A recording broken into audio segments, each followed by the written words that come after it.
Hey, what's up, guys? I'm Deshawn Hollywood, if you didn't already know, your favorite bad bitch. And today, it's really lit. We're going to be doing another story time, and this one is going to be about the time that I felt like being gay saved my life from the police. So, if you want to find out what happens at the end of this story, then keep watching. Alrighty, so before we even get into this story time for Throtto, you already know what I need you to do. If you are not already, I need you to please hit that lovely subscribe button. Also, if you like this video, I want you to like, share, and turn on those post notifications so that every time I upload a video, you can be in the know. Now, also, another thing that I wanted to say before I get into this video, I have been making all of the giveaway bags. There's 3 giveaway bags that I'm going to be making for 3 lucky Hollywood subscribers. Now, there are rules to this that I need to let you know. If I select you as one of my winners and I see that you are not subscribed or following me on Instagram, it's null and void, and someone else will be selected. That is the rules of this giveaway. You need to not only be following me on Instagram, but you also need to be subscribed to my channel. Just those 2 little things. I was going to make it where you needed to be following me on Twitter and Instagram and subscribe, but for this first giveaway, we're only going to do one and have it be follow me on Instagram, subscribe to my YouTube channel, and you can be one of the lucky winners. Okay, so this story is actually very interesting because this was around the time when I was in Columbus, Ohio, and I was dealing with someone that, you know, wasn't out of the closet, wasn't really, you know, in the gay scene at all, was just very discreet and DL, let's be honest. Like, ugh, I used to be into that kind of thing. But, yes, and we had, like, a relationship that we had built for a very, very, very, very, very long time. And, you know, one thing led to another, and we just basically were like, secret lovers. That's what we are. No, I'm kidding. But no, really, we were. And it just so happened to be a time where, you know, I was in town because I used to go back and forth all the time. Like, I used to be in Chicago, then go to Columbus, like, back and forth, because, you know, those were my college days, and it was like, spend a little time in college with your college friends in Chicago, then go back home, link up with the Ohio friends, Ohio booze, like, etc.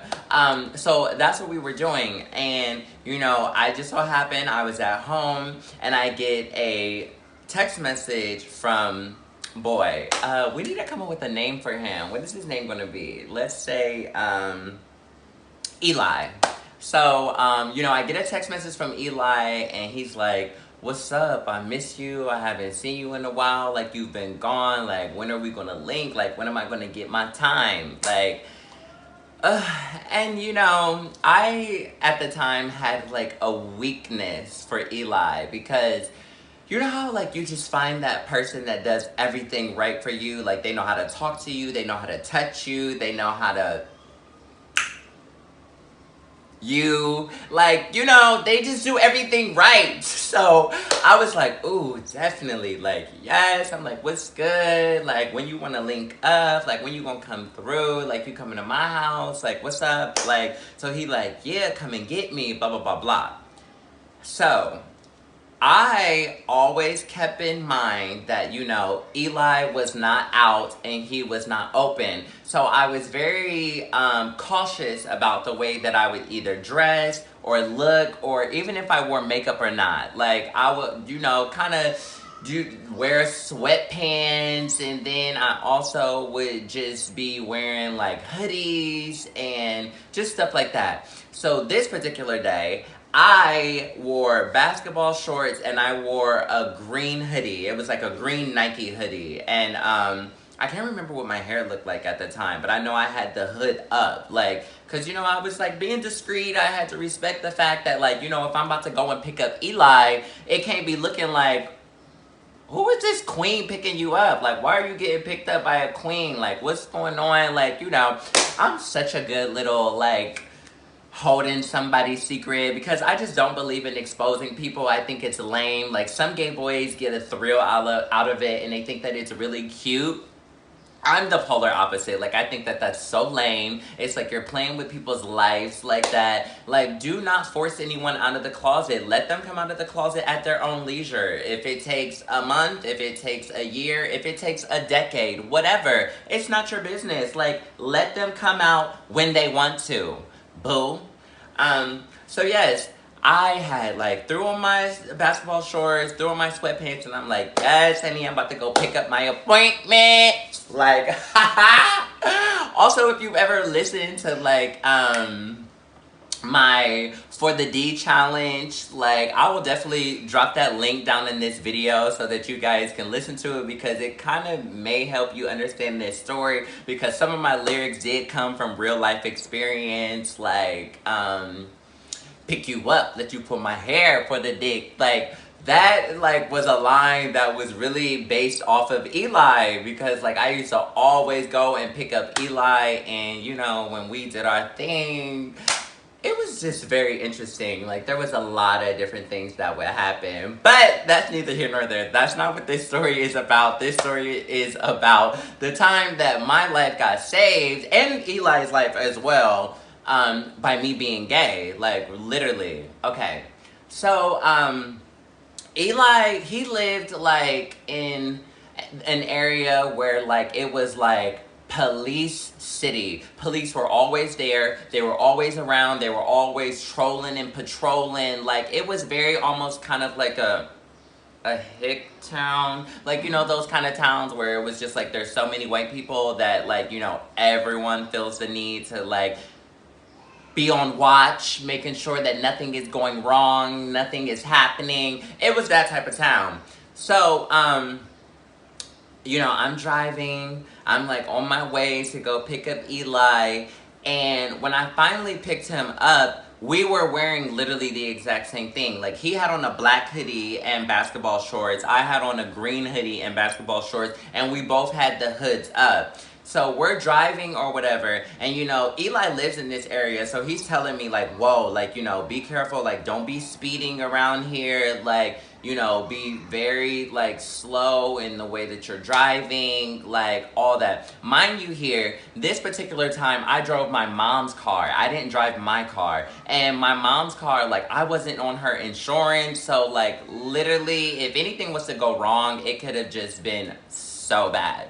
So, I'm like, oh, we're good. Like, nothing's gonna happen to us. Like, we good, blah, blah, blah, blah. So, mind you here, we're driving in this town that has police all over it all the time, and two black boys with hoodies on, we automatically were a target in this area. So, I'm just driving the speed limit, not speeding, not doing anything wrong.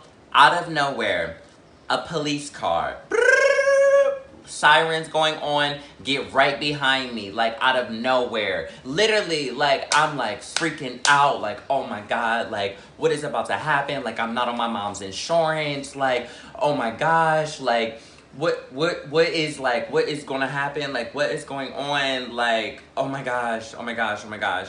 So, literally, as we're getting pulled over, like, Eli is in the seat tripping, like, going off, like, man, I swear to God, like, I effing hate pigs, like, I hate them, like, I knew that they were gonna do this, like, they just effing with us for no reason, like, we didn't even do anything wrong. So I'm like, Eli, calm down, like, you don't want to have that type of energy, like, you don't want to provoke him anymore, like, let me handle it, like, I'll take care of it, or whatever. And he was like, he only stopped us because he saw both of us, we're black, and we got on hoodies, blah, blah, blah. I'm like, it's okay, like, whatever.